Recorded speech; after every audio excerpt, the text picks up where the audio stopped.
তো এইভাবে উঠতে হচ্ছে আমাদের। আসসালামু আলাইকুম। প্রত্যেকটা মানুষের জীবনে এক একটা নেশা থাকে। আমাদের নেশাটা হচ্ছে ঘুরে বেড়ানো, কখনো বা পাহাড়, কখনো সমুদ্র। সো আজকে আমরা আপনাদেরকে একটা জায়গায় নিয়ে যাব যেখানে খুব সুন্দর একটা পরিবেশ এবং অসাধারণ কিছু ভিউ আপনারা দেখতে পাবেন। সো আমরা এখন সেদিকেই যাচ্ছি। হ্যালো, আসসালামু আলাইকুম। আজকে অনেক দিন পরে একটা জায়গাতে যাচ্ছি, সুন্দর একটা জায়গা। সো আমার সাথে আছে ইব্রাহিম। আমরা দুইজনই সেম কালারের টি শার্ট পরছি। এই যে তো আমরা এখানে দুইজন না, আমাদের সাথে আরও আছে। এই যে এটা হচ্ছে সেকেন্ড হ্যান্ড পঙ্কিরাজ আমাদের। সো আমরা দুইজন এখন সেই স্পেশাল জায়গার দিকে আমরা রওনা দিব। সো বলতে বলতেই আমাদের সেই স্পেশাল জায়গার দিকে আমরা রওনা দিয়ে দিছি। আমরা মূলত উখিয়া থেকে আপনার কোটবাজারের দিকে যাচ্ছিলাম।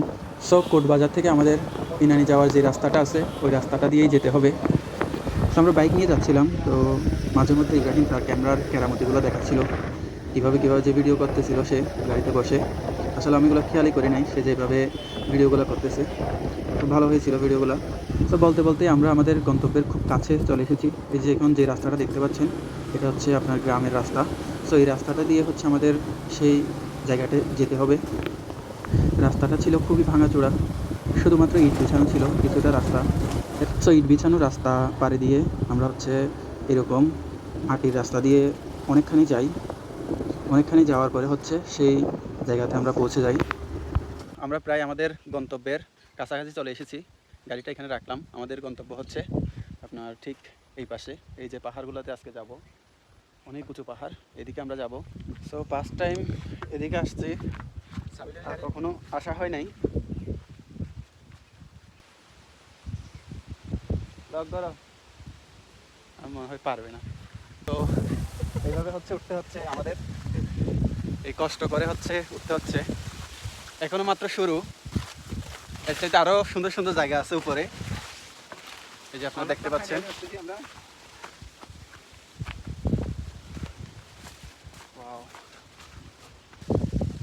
তো আপনাদেরকে যেই জিনিসটা দেখানোর জন্য আজকে এখানে নিয়ে আসছি এটা হচ্ছে এই যে জুমের সৌন্দর্য। এটা হচ্ছে জুম চাষ করা হয়েছে এখানে। এগুলো আপনার ওই যে আমাদের যেগুলো জুম ঘর তৈরি করে সেই জুম ঘর আমরা সন বলি আমাদের বাসায়। এটা হচ্ছে সন, অনেকে অনেক ধরনের নাম বলে এটাকে। দেখুন এই থেকে পুরোটাই এই জুম চাষটা।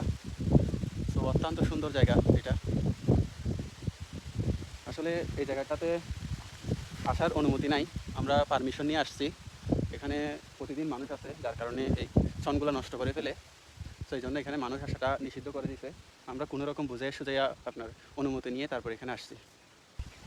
সো শেষ পর্যন্ত আমরা সফল হলাম এই জায়গাতে আসার। অনেক ভিডিও, অনেক ছবি দেখলাম এই জায়গাটির, খুব সুন্দর জায়গা। তো আজকে আর দর্শক ছিল না, যার কারণে আমরা এখানে চলে আসছি। আমার সাথে আছে ইব্রাহিম। ইব্রাহিম, কেমন লাগতেছে এই জায়গায় এসে? ভাই এই জায়গায় এসে আমার নদীর অনেক ভালো লাগতেছে। প্রকৃতির দৃশ্য তুলে মানে কি সুন্দর একটা জায়গা। হাজার টাকা দিয়েও দিলে এই ভিউটা পাবেন না, কত সুন্দর সুপারি বাগান, জুম চাষ, আর আছে সাথে আম গাছ, জৌ বাগান। এই জায়গাতে জুম চাষ। আর আপনার এই যে এই পাশে দেখা যাচ্ছে কিনা জানি না, এখানে আপনার সুপারি বাগান। এই অঞ্চলটাতে বেশিরভাগ সুপারি বাগান। সো সুপারি বাগান, তারপর আম বাগান, লিচু বাগান, সো এই ধরনের বাগান। আর এই যে জুম চাষ অসাধারণ সুন্দর। কক্সবাজারের ভিতরে যে এরকম একটা জায়গা আছে আমাদের সেটা কল্পনারও বাহিরে। সো আজকে সেই জায়গাতে আসলাম, আপনাদেরকে দেখাচ্ছি এই জায়গার সৌন্দর্য। সো এখানে কিন্তু সচরাচর আসা যায় না। আমরা অনেক রিকোয়েস্ট করে, একটা মহিলা অলরেডি আমাদেরকে ডাক দিয়ে রাখছে। সো ওনাকে অনেক রিকোয়েস্ট করে আমরা বুঝিয়ে সুঝিয়ে এই জায়গাটাতে আসছি। তো আপনারা যারা আসবেন অবশ্যই সতর্কতা অবলম্বন করবেন, কারণ এই জায়গাটাতে পাবলিকদের জন্য এলাও না। এখানে ইনভাইট করছে, অনেক টাকা। হ্যাঁ হ্যাঁ, রাইট। সো এই জায়গাটা আপনার ওনাদের কথা অনুযায়ী প্রায় 1.5 থেকে 2 লাখ টাকা খরচ করে এই জায়গাটা ওরা চাষ করছে, আবাদ করছে। যার কারণে এখানে মানুষ আসাটা নিষিদ্ধ করে দিচ্ছে। মূলত মানুষ আসা নিষিদ্ধ করতো না, মানুষ নাকি এখানে এসে তাদের এই জুম ক্ষেতগুলো নষ্ট করে ফেলে, যার কারণে এখানে মানুষ আসা নিষিদ্ধ করে দিছে। সো আপনারা দেখতে পাচ্ছেন এখানে আসলে দেখানো যাবে, দেখাইলে এই যে এই জায়গাগুলোতে মানুষ হাঁটছে, যার কারণে এটা রাস্তা হয়ে গেছে। সো যেদিকে রাস্তা হয়ে গেছে এদিকে আপনার ফসলগুলো নষ্ট হয়ে গেছে। সেইটাই, এই কারণেই আপনার এই জায়গাতে মানুষ আসা নিষিদ্ধ আর কি। তো ইব্রাহিম, আমার এসে অনেক ভালো লাগতেছে। আপনি আমাকে এই জায়গায় নিয়ে আসবেন, আমি কল্পনার বাইরে। ধন্যবাদ আপনাকে।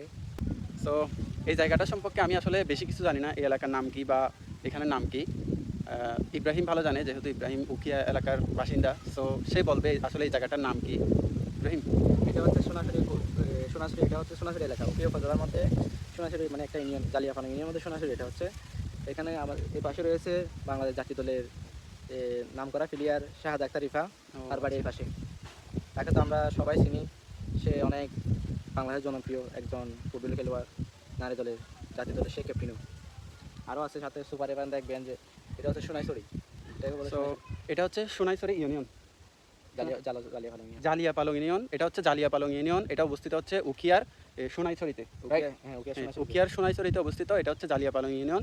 সো এখানে একটা বিখ্যাত মানুষ আছে, যেটা হচ্ছে আমাদের বাংলাদেশ মহিলা ফুটবল টিমের জাতীয় ফুটবল টিমের অধিনায়ক, নাম হচ্ছে শাহেদ আক্তার রিফা। সো তার বাড়ি হচ্ছে এখানে, মূলত এই গ্রামটাতেই তার বাড়ি, এখানে এই পাশে ওর বাড়ি। সো আমরা আসছি সেই জায়গাতে। সো অসাধারণ জায়গা, খুব সুন্দর জায়গা এটা।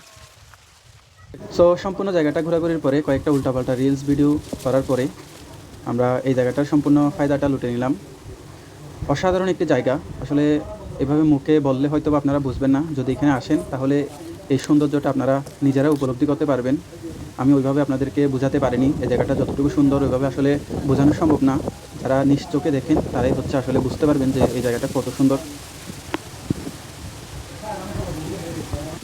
সো আমরা শেষ পর্যন্ত এই জায়গাটাতে আসলাম। অত্যন্ত সুন্দর একটা জায়গা, এখানে না আসলে আপনারা বুঝতে পারবেন না। এখানে এসে মনটা একদম ধন্য হয়ে যাবে, কারণ এখানে যে পরিবেশ প্রকৃতি অনেক সুন্দর, খুব ভালো লাগে এই জায়গাতে আসতে। ওইদিকে দেখুন, জায়গা আপনারা দেখতে পাচ্ছেন, এই হচ্ছে জুম চাষ, আম বাগান আছে, তারপর হচ্ছে পেয়ারা বাগান আছে, লিচু বাগান আছে। তো এদিকে হচ্ছে আপনার সুপারি বাগান আছে। খুব সুন্দর একটা জায়গা এই জায়গাটা। ওকে, এই জায়গাটা নিয়ে যতবারই বিশ্লেষণ করে আপনাদেরকে বলতেছি, বাট আমার মনে হচ্ছে যে আমার বলা শেষ হচ্ছে না, এতই সুন্দর এই জায়গা। সো এখন হচ্ছে আমাদের যাওয়ার পালা। সবাই ভালো থাকবেন, সুস্থ থাকবেন। আসসালামু আলাইকুম।